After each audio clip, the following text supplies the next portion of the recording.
கிருஷ்ணகிரி மாவட்டத்தில் கலைஞரின் கனவு திட்டத்தின் கீழ் வீடு வழங்க பயணிகள் தேர்வு செய்வதற்கான சிறப்பு கிராம சபை கூட்டம் 333 ஊராட்சிகளிலும் நடைபெற்றது.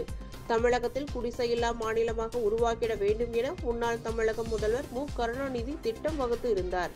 இந்த சிறப்புமிக்க திட்டத்தினை செயல்படுத்தும் வகையில் தமிழக முதல்வர் மு. க. ஸ்டாலின் அவர்களின் உத்தரவின்படி கலைஞரின் கனவு திட்டத்தினை செயல்படுத்தும் வகையில் அனைத்து ஊராட்சிகளிலும் கிராம சபை கூட்டங்கள் நடத்தி பயனாளிகள் தேர்வு செய்ய வேண்டும் என உத்தரவிட்டு இருந்தார். இதன் அடிப்படையில் இன்று கிருஷ்ணகிரி மாவட்டத்தில் உள்ள 333 ஊராட்சிகளிலும் கலைஞரின் கனவு திட்டத்தில் பயனாளிகளுக்கு இலவச வீடு வழங்குவதற்கான சிறப்பு கிராம சபை கூட்டம் அந்த ஊராட்சி மன்ற தலைவர்களின் தலைமையில் நடைபெற்றது.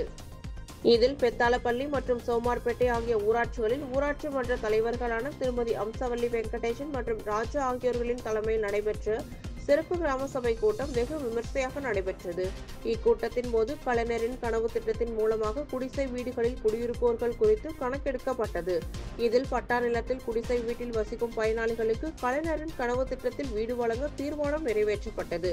மேலும் இந்த கிராம சபை கூட்டத்தில் எந்த ஒரு நிலமும் இன்றி அரசு புறம்போக்கு நிலத்தில் பட்டா இன்றி குடிசை வீடுகளில் வசிக்கும் ஏழை எளிய மக்களுக்கும் கலைஞரின் கனவு திட்டத்தின் கீழ் வீடு வழங்க தமிழக அரசு முன்வர வேண்டும் என ஏழை எளிய மக்கள் கோரிக்கை விடுத்தனர்.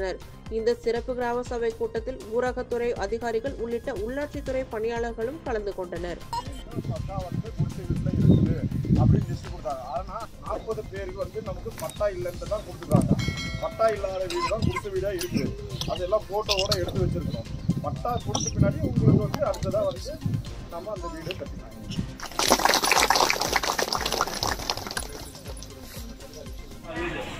யாரும் கொடுக்குறாங்களோ நினைப்பாங்க.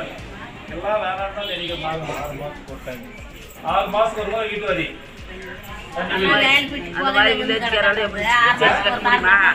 பெனால்டி ஆன்லைன்ல ஏற்றி விட்டுருக்காங்க. பெனால்டி போட்டுதான் அதுல எல்லாம் சொல்லி பண்ணிட்டு தான் இருக்கோம். அதே மீறி எடுத்தா நம்ம ஒன்றும் பண்ண முடியாது.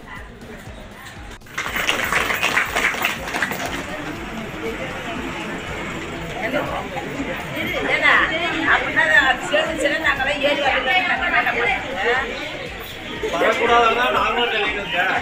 அப்படியெல்லாம் பெனால்டி ஆன்லைன்ல ஏற்றி விட்டுருக்காங்க. பெனால்டி போட்டுதான்